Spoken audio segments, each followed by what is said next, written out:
वो ना मिटेगा। हम ये भजन सुनने वाले नहीं हैं। भावनात्मक समर्पण के साथ इस सत्य संग,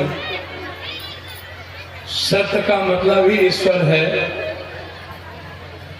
और संग ईश्वर का संग। और जो संत पुरुष आते हैं, चाहे हमारे बीच बैठे हों, चाहे संगीत के भाव में डूबकर अनंत की भाव की ओर आपको ले जाता है, वो उस बगल बैठे हों,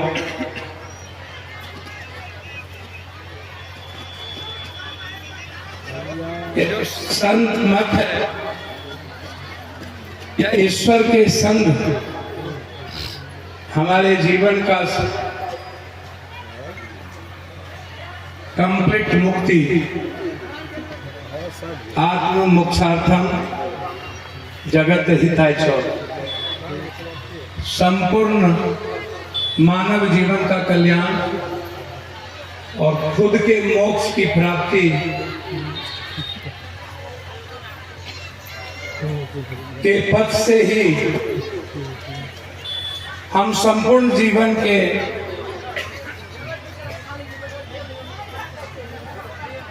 भूमिका को सुखद अनुभव के साथ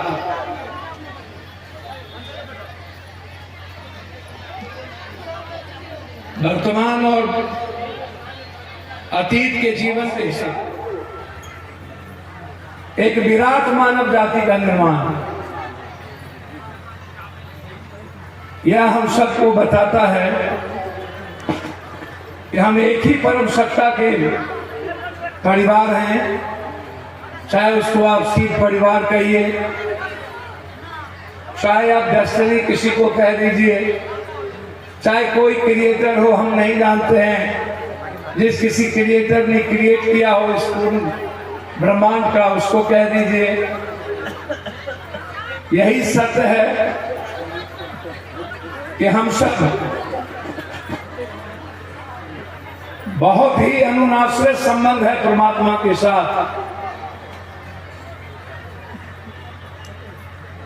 कि ईश्वर ने हमें अपनी भूमिका के लिए अपने जीवन के नजदीक लाया। जिस रचना को उन्होंने बनाया है, उसकी खूबसूरती को, रचना को सुंदर बनाने में जो भूमिका मानव, बौद्धिक मानव जीवन की है, यही ईश्वर की असीम कृपा आप सब और सब पर है। हम सब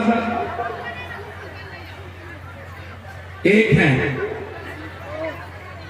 मनुष्य का मूल्यांकन सिर्फ ईश्वर के पराधीन से होनी चाहिए, उसके कपड़े से नहीं, उसके रहन सहन से नहीं, उसके कामों से नहीं, उसके छोटे और बड़ों से नहीं, उसकी ताकत और अर्थ से नहीं। आप हम ईश्वर के सबसे खूबसूरत बच्चे हैं। इससे बड़ी खुशी दुनिया में कुछ हो ही नहीं सकती। माँ के 3 बच्चे, एक डकैत, एक लंगड़ा, एक डॉक्टर, माँ तीनों से प्यार करती। कोई पापी, कोई महापापी, कोई कम पापी, ईश्वर किसी में फर्क नहीं कर सकता। माँ के बच्चों को 2 थप्पड़ मारकर हम कुछ नहीं कर सकते। हमारे संत जी आ रहे हैं, आप कुछ नहीं पा सकते। उसी तरह ईश्वर के बच्चों को समाप्त कर आप कुछ भी निर्माण नहीं कर सकते। आज हमारे बीच हमें याद है इस संत महर्षि जी का, इस विराट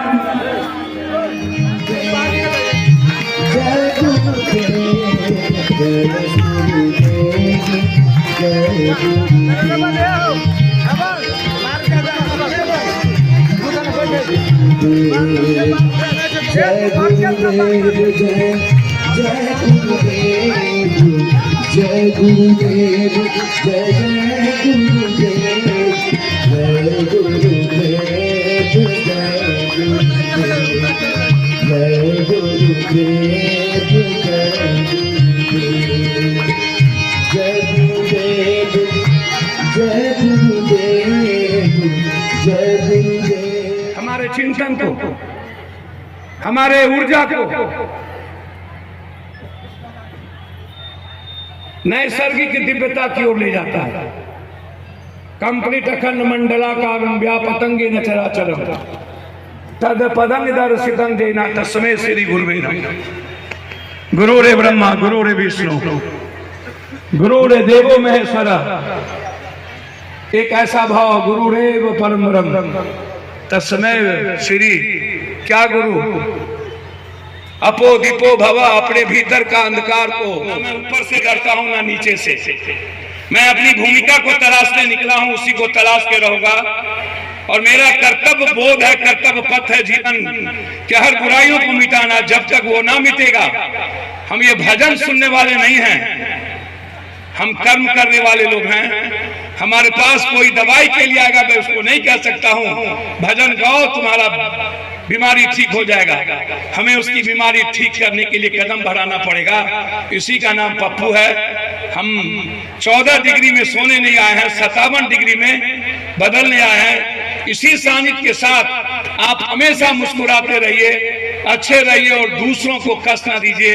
इसी उम्मीद के साथ आपसे आशीर्वाद लेकर मैं जाना चाहूंगा। मैं पैर बहुत बहुत हृदय से प्रणाम। मैं बस जो मनुष्य के लिए अच्छा लगता है वही करता रहे। मैं कोरोना से डरता न मैं दुनिया से डरता। भी 46 लाख लोगों की तरह मर गए। 782 लाश अकेले जलाए। कश्मीर से कन्याकुमारी कोरोना का दवाई अकेले पहुंचाया, किसी ने सहयोग नहीं किया। हर घर तक ऑक्सीजन पहुंचाए, किसी ने सहयोग नहीं किया। बस इनका सानिध्य प्राप्त रहे, आशीर्वाद रहे। इन्होंने कहा कि आपको बोलना चाहिए, इसलिए मैं तो उसी वक्त इस मंच को छोड़ रहा था जब हमारे संत यहाँ आए। इनका आदेश था, मैंने बोला और मैं वही बोलूंगा जो किसी डेस्टिनी ने कभी कहा होगा मानव जीवन के लिए। हम वो नहीं बोले जो आपके कानों को अच्छा लगेगा। बहुत बहुत धन्यवाद, शुक्रिया।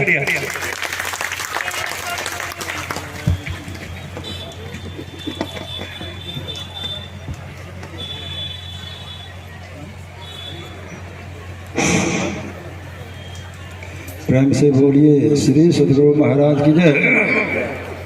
माननीय पूर्व सांसद पप्पू बाबू के आगमन से गुरु महाराज की ओर से आशीर्वाद के पात्र हैं और आयोजन की ओर से बहुत बहुत इनको धन्यवाद देता हूँ। प्रेम से बोलिए श्री सदगुरु महाराज की जय।